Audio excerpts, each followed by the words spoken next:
আসসালামু আলাইকুম। কেমন আছেন আপনারা? আশা করি আপনারা ভালো আছেন। আল্লাহর রহমতে আমিও ভালো আছি।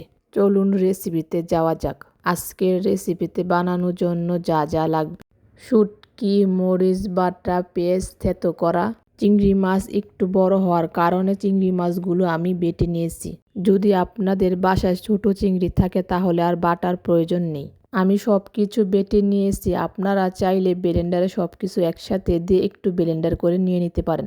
চুলায় কড়াই বসে দিয়ে পরিমাণ মতন তেল দিয়ে দেব। এবার শুটকিগুলি দিয়ে দেব। শুটকিগুলি ভাজা হলে বাটা চিংড়িগুলো দিয়ে দেব। লবণ হলুদ দিয়ে চিংড়ি মাছগুলো একটু ভেজে নেব। ভাজা হয়ে গেলে প্রথমে পেঁয়াজ বাটা দিয়ে দেব। পেঁয়াজ বাটা দেওয়া হলে এবার মরিচ বাটাগুলো দিয়ে দেব। এবার সব কিছু একসাথে ভালোভাবে মিশিয়ে একটু কষিয়ে নেব। তারপরে পরিমাণ মতো একটু ঝোল দিয়ে দেব। এবার অনেকক্ষণ জাল দিয়ে ভালোভাবে পানিগুলো শুকিয়ে নেব। এবার একটু পোড়া পোড়া করে ভালো করে ভেজে নেব।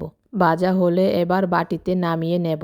যাদের মুখে লুচি নাই তারা এভাবে একবার হলেও বানিয়ে দেখবেন, পেট ভরে ভাত খেতে পারবেন। এখন যে এক প্লেট ভাত খেয়ে ফেলবেন বলতেই পারবেন না।